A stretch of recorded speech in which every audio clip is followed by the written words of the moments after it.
অমৃতে সকল মানুষদের, সকল গুরুজনদের, সকল ভক্তদের আমার হৃদয়ের অন্তঃস্থলের প্রণাম, নমস্কার, অভিনন্দন, শুভেচ্ছা জানিয়ে কয়েকটা কথা আজ এই মহাদেব প্রাঙ্গণে, শিব মন্দির অঙ্গনে আমরা কিছু সৎ প্রসঙ্গ, আমরা আগামী দিনে এই যে আমাদের দিনকাল চলছে, আমরা এগিয়ে চলেছি, আমাদের যে মনুষ্য জীবনের যে উদ্দেশ্য সেটা আমরা সঠিকভাবে জানি না, না জেনে আমরা এগিয়ে চলেছি। সেই সঠিক পথটা কি আমরা সবাই মিলে একটু আলোচনা করব। যদি আপনাদের কোনো প্রশ্ন থাকে অবশ্যই আমাকে করতে পারেন, আমি আপনাদের সেই প্রশ্নের উত্তর দেওয়ার চেষ্টা করব। সবথেকে বড় কথা, প্রশ্নে উঠে আসে আমরা যদি শাস্ত্র পড়ি, আমরা যদি বই পড়ি, তাহলে আমাদের মধ্যে আমরা দেখতে পাবো বইতে রয়েছে, শাস্ত্রে আছে, বেদে আছে, উপনিষদে আছে। এই যে আমি কে? আমি কি একটা নামধারী মানুষ?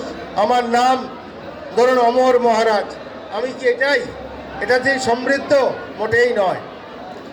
এই আমি খুঁজতে খুঁজতে, যেমন ভগবান শ্রীরামকৃষ্ণদেব বলছেন যে পেঁয়াজ যদি আমি আপনাকে দিয়ে দিই, একটা পেঁয়াজের খোলা আপনি একটা একটা করে খুলতে থাকবেন, শেষে দেখবেন একটাও পেঁয়াজের খোসা নেই, কিচ্ছু নেই, শূন্য। তেমনি আমি খুঁজতে খুঁজতে আপনি কিছুই খুঁজে পাবেন না, একটা জিনিস শুধু পাবেন, আমরা জানি, সেটা হচ্ছে সত্তা। That is called to Brahman, that is called to atma, that is called to Ishwar. গীতাতে আছে, আমরা জানি, আমরা পড়েছি, সর্বম খলু ইদম ব্রহ্ম। সেই ব্রহ্মটা কি আমরা জানি না, অথচ আমরাই ব্রহ্ম, আমরাই সেই ঈশ্বর। ঈশ্বর খুঁজতে আমাদের ওই মন্দির যেতে হবে না, ওটা তো একটা পাথরের মূর্তি, ওটা তো একটা কাচের ওপর কিছু মূর্তি রয়েছে। আসল হচ্ছে আমাদের ডঙ্কা ঠাকুর শ্রীরামকৃষ্ণদেব বলছেন, সমস্ত দেবতারা বলছেন, সমস্ত যারা ঐশ্বরিক ক্ষমতা সম্পন্ন মানুষ, যারা নিজেকে জেনেছেন, তারা বলছেন যে ডঙ্কা মারা তোমার যে হৃদয়, এখানে ঈশ্বর রয়েছেন। আমরা জানি না, আমরা খালি ভাবছি যে ওই মন্দিরের মধ্যে, ছোট্ট গুহার মধ্যে সেই ঈশ্বর রয়েছে। না, ঠাকুর বলছেন খোঁজো নিজ অন্তঃপুরে। খুঁজতে বলছেন কোথায়? অন্তঃপুরে। ডুব দাও যে সমুদ্রের অতল যে তল, সেখানে সমস্ত মণি মাণিক্য সব কিছু রয়েছে, আর আমরা ওপর শুধু ভাসি। এটি হচ্ছে আমাদের অজ্ঞতা, ইগনোরেন্স। আমরা জানি না। যখন আমরা জানব, শুধু পড়লেই জ্ঞান অর্জন হয় না। আমি কিছু পড়লাম, কিছু মানুষের সাথে সঙ্গ করলাম, ভাবলাম অনেক কিছু জেনে ফেলেছি, মোটেই তা নয়। এককে জানার নাম জ্ঞান। সেই এককে জানতে হবে, আমি কে, আমি কোথা থেকে এসেছি, আমার অস্তিত্বটা কি? কোনো অস্তিত্বই নেই আমার। ওই পেঁয়াজের খোলার মতন একটা একটা করে খুলতে খুলতে লাস্টে দেখা যাবে কিচ্ছু নেই। যখন আমাদের এই শরীরটা, প্রত্যেক মানুষের সুন্দর যে শরীরটা, যাকে আমরা এত যত্ন করি, যখন আমাদের শরীরটা জড় পদার্থ হয়ে যায়, আমরা কি করি? তাকে পুড়িয়ে ফেলি, তাকে কবর দিই, যার যা সংস্কারে আছে আমরা সেটা করি। তাই আমাদেরকে উপনিষদ যখন বলছে, সেই ঋষির কাছে গেছে গুরু আর শিষ্য, শিষ্যকে গুরুদেব বলছেন তত্ত্বমসি। শিষ্য বুঝতে পারছে না, বলছে তত্ত্বমসি, বারবার বলছে তত্ত্বমসি, তুমি সেই। আপনাকে যদি কেউ বলে তুমি সেই, আপনি বুঝতে পারবেন না কে এটা, কি বলছে, ভুলভাল বলছে। তখন শিষ্যকে বলছে তুমি এটা নিয়ে তপস্যা করো। 12 বছর সেই শিষ্য তপস্যা করলো। 12 বছর পর আবার গুরুদেবের কাছে গেছে। তখন যখন গুরুদেবের কাছে গেছে তখন গুরুদেব তখন তাকে দেখে চিনতে পেরেছে যে সেই শিষ্য আবার এসছে 12 বছর পরে। তখন সেই শিষ্য তাকে বলছে অহং ব্রহ্মাস্মি, আমি সেই ব্রহ্ম। আপনি যে সেই ব্রহ্ম, যখন আপনার জ্ঞান হবে তখন আপনি বলতে পারবেন, আদারওয়াইজ নট। মিথ্যা মিথ্যা বলে, যেমন একটা দড়ি পড়ে আছে, এটা উপনিষদের কথা, একটা দড়ি পড়ে আছে, আপনি ভাবছেন ওরে সাপ, হয়তো এত আলো নেই, একটু অন্ধকার আপছে আপছে, আপনি মনে করছেন সাপ। এই যে সর্প জ্ঞানটা আপনার আছে আগে, এই জ্ঞানটা থাকতে হবে, কিন্তু আপনি মনে করছেন অন্ধকারে যে এটা সাপ, এটা অজ্ঞতা, ইগনোরেন্স। যাই হোক, এখন যদি আপনাদের কোনো প্রশ্ন থাকে সাবলীল, সাংসারিক হোক, রাজনৈতিক কোনো প্রশ্নের উত্তর আমি দিতে পারবো না, আমি জানি না, কিছু জানি না। আমাদের ভগবান শ্রীরামকৃষ্ণদেব বারবার বলে গেছেন কথামৃতে, হয়তো আপনারা শুনেছেন, আপনারা পড়েছেন।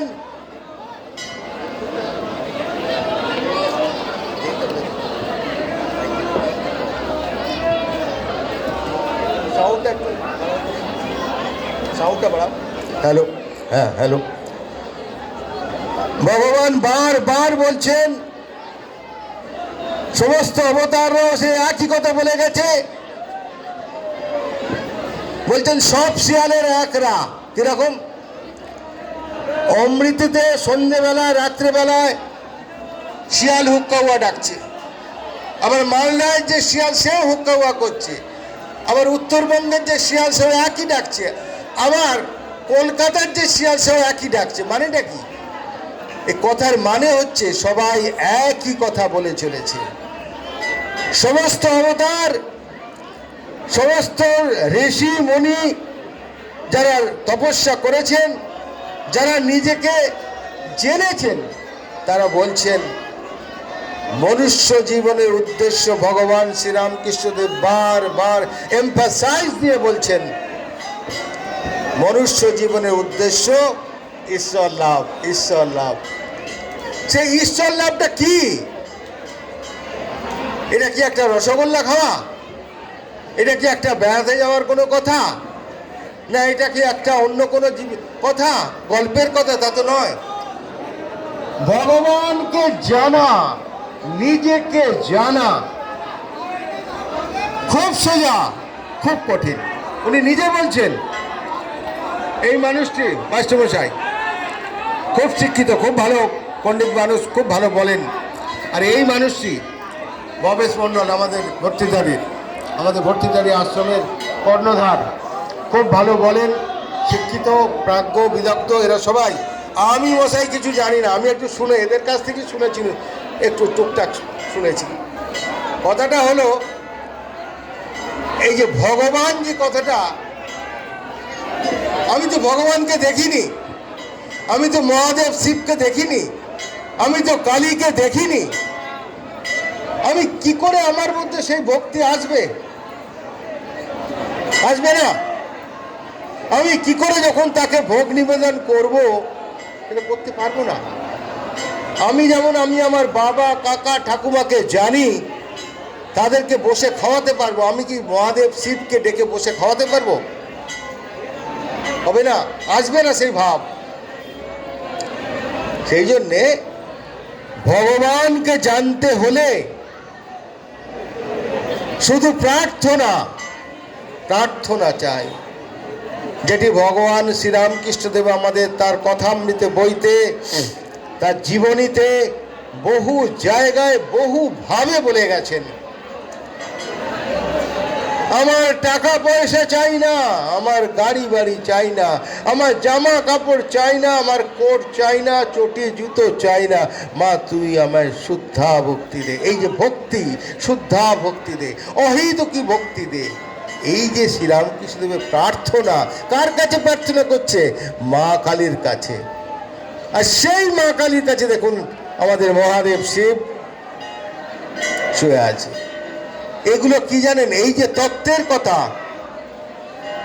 এই যে তত্ত্ব আর তত্ত্বের কথা দুটো দুরকম যেন, কিন্তু জানবেন ওই পেঁয়াজের খোলার মতন, পেঁয়াজ খুলতে খুলতে দেখবেন শেষে কিছু নেই, কোনো কিছু আমাদের চিন্তার দরকার নেই। শুধু একটি কথা ভগবান বলছেন, সমস্ত ঋষি মুনি বলছেন, দেবতারা বলছেন, স্যালেন্ডার, স্যালেন্ডার, সমর্পণ করো। আমরা যদি সমর্পণ করতে পারি নিজেকে, অর্থাৎ অহংকার শূন্য হতে হবে। অহংকার বিমূঢ়াত্মা মিথ্যাচার শৌচ্যতে, গীতায় আছে। আমাদের অহংকারই আমাদের সমস্ত নিচে নামিয়ে দিচ্ছে। আমি খুব বেশি জানি, আমি ইঞ্জিনিয়ার, আমি ডাক্তার, আমি অমুক, আমি বড় ব্যবসায়ী, আমি খুব সুন্দর, আমি খুব সুন্দরী, সব তার কৃপা। যদি এটি আমি ভাবতে পারি, তার দয়ায় আমি আছি যদি ভাবতে পারি, তাহলে জানবেন আপনার আগামী দিনটি ভালো চলবে। যাই হোক, আজকে একটি মহা উল্লাসের দিন। স্বয়ং মহাদেব, তার কালকে শিবরাত্রি, তার পূজা হবে। তিনি জাগৃত আছেন সমস্ত জায়গায়, বিশ্ব ব্রহ্মাণ্ডে তিনি জাগৃত আছেন, এটা আমরা জানি। এই মহাদেব হচ্ছে আমাদের সারা বিশ্ব ব্রহ্মাণ্ডের পিতা, এটা আমরা যদি সবাই জানি। যেমন আমাদের যারা সন্ন্যাস যারা আমরা নিয়েছি, আমাদের জগৎগুরু হচ্ছে মহাদেব, স্বয়ং মহাদেব, শিব। শিব সকলের পিতা, ওর থেকে বড় আর কেউ নেই, মহাদেব। সেই জন্য তার কালকে শুভ আবির্ভাব, তাকে স্নান করানো হবে মধু দিয়ে, দুধ দিয়ে, দই দিয়ে, ঘি দিয়ে, আরো কত রকম যেগুলো দিয়ে আমরা স্নান করাই। পূর্ণ কুম্ভ জল দিয়ে তাকে স্নান করানো হবে। তিনি তো পুণ্যের আকর, তিনি তো ত্যাগের বাদশা মহাদেব। তাকে আমরা কি পুণ্যত্ব দেব? কিন্তু আমাদের এই যে সমাজ, আমাদের এই যে সংস্কার, সেই সংস্কারের বিধি অনুযায়ী আমরা যারা সমাজে চলি, যারা সংসারে চলি, আমরা যেন ভয় পাই যে মহাদেব যদি আমাদের কিছু করে দেয়, কিন্তু তিনি অপার করুণাময়। আর মায়ের একটা কথা বলি, শ্রী মা সারদা দেবী, তিনি বলছেন, যখন তুমি অসহায় ভাববে, যখন তুমি ভাববে তোমার কাছে কেউ নেই, তোমার কাছে একটা পয়সা নেই, তোমার খাবার অন্নস্থান নেই, বাসস্থান নেই, তুমি শুধু একবার ভাববে তোমার একজন মা আছেন। সেই মাকে, সেই মা তোমার গর্ভধারিণী মা নয়, স্বয়ং জগদ্ধাত্রী, স্বয়ং কালী, স্বয়ং অন্নপূর্ণা, স্বয়ং মা সারদা দেবী। তিনি করুণাময়ী, জ্ঞানদাত্রী। ঠাকুর বলছেন এই যুগে এসেছে ছাই চাপা বিড়াল, এরকম মানুষ কেউ দেখেনি। স্বামী বিবেকানন্দ বলছেন, বাবুরাম মহারাজকে বলছেন, আমাদের শিবানন্দ মহারাজকে বলছেন, রাজা মহারাজকে চিঠিতে লিখছেন, বলছেন, আমাদের আমেরিকা থেকে লিখছেন স্বামী বিবেকানন্দ নরেন্দ্রনাথ, মা ঠাকুরন কি জিনিস তোমরা এখনো তাকে চিনতে পারোনি বলে স্বামীজি লিখছেন আমেরিকা থেকে। তাই শরৎ মহারাজ, আপনারা জানেন, স্বামী শারদানন্দ বেলুড় মঠের জেনারেল সেক্রেটারি ছিল। তিনি অতি কষ্টে, বলতে গেলে এক প্রকার ভিক্ষা করে, দাঁড়ে দাঁড়ে ভিক্ষা করে মায়ের জন্যে বেশ কিছু টাকা জোগাড় করে বিদেশিনীদের কাছ থেকে কিছু টাকা পেয়ে ওই উদ্বোধনে বাগবাজারে মায়ের বাসস্থান করেছিলেন। ওই শরৎ মহারাজ, তিনি ছিলেন মায়ের দাঁড়ি, আমাদের বেলুড় মঠের জয়েন্ট সেক্রেটারি। যাই হোক, মা বলছেন আমি সকলের মা, আমি আমজাদের মা, মানে সে দস্যু আমজাদ, আমি শরতের মা, আমি সকলের মা। তাই মায়ের যে ইতি কথা, মায়ের যে ইতি বৃত্তান্তের কথা অনেক রয়েছে। সেই জন্যে আমি আর দীর্ঘায়িত করবো না, এখানে অনেকে রয়েছেন, তারা বলবে এরা সবাই বড় বক্তা। আমি বক্তা নই, আমি বক্তা নই, আমি শুধু তাদের একটু স্মরণ করার চেষ্টা করি। এই যেটুকু স্মরণ মনে আসে আমি সেটুকু বলার চেষ্টা করি। যদি আপনারা পারেন, ভর্তিটারিতে আমি থাকি রামকৃষ্ণ বিবেকানন্দ মঠে, সারাদিন ওখানে দারোয়ান হয়ে থাকি, আসবেন, ওখানে আলাপ পরিচয় করব। যদি কোনো প্রশ্ন থাকে আমার মোবাইলে জানাবেন, আমি উত্তর দিয়ে দেবো। সবাইকে নমস্কার, সবাইকে আমার প্রণাম, অভিনন্দন, শুভেচ্ছা জানিয়ে বলি, খুব আনন্দের দিন, মহা হুল্লোড়ের দিন। এই দিনে আপনারা সবাই আনন্দ করুন, সবাই একে অপরে, যেন একটা দুর্গা পুজো যেমন একটা মহা উৎসব, এই শিবরাত্রির দিন একটা মহা উৎসব। যেমন মহাপুণ্য কুম্ভ 144 বছর এলো, এরপরে আমরা আর সেইটা কেউ শুনতে পাবো না, কেউ দেখতে পাবো না। 144 বছর পরে মহাপুণ্য কুম্ভ কি, এবারে অনেকে আমরা ফোনের মাধ্যম দিয়ে জানতে পেরেছি। এর পরেরটা 2169 সালে যখন হবে, আমরা তখন কেউ দেখতে পাবো না, এটাই নিশ্চিত। কেন? আমরা মানুষ। স্বামী ঠাকুর সেটাই বলছেন, মান হুঁশ, মানে হুঁশটা রেখে আমাদের চলতে হবে। কিন্তু আমরা মান হুঁশটা আমরা রাখতে পারি না। এই যে হুঁশ হচ্ছে বিচার করে চলতে হবে। আর স্বামী বিবেকানন্দ বলছেন, এসো মানুষ হও। স্বামীজি বলছেন এসো মানুষ হও, আর মা বলছেন এসো তোমরা, আমরা সবাই দুটি দুটি। এই তিনজনের কথা যদি আমরা মানিয়ে চলতে পারি, আর যদি শ্রীরামকৃষ্ণদেব একটা কথা খুব বলেছেন ভালো, যেটি আমি মানার চেষ্টা করি, খুব মেনে চলি। বলছেন, এই কালে এই যুগে সত্য কথা কলির তপস্যা, এটাই আমার সাধনা। সত্য কথা কলির তপস্যা। আর মা বলছেন, শিশু মা বলছেন, কখনো কারুর দোষ দেখবে না, কখনো কারুর দোষ দেখবে না। আর স্বামীজি বলছেন, আমাকে ভালো হতে হবে।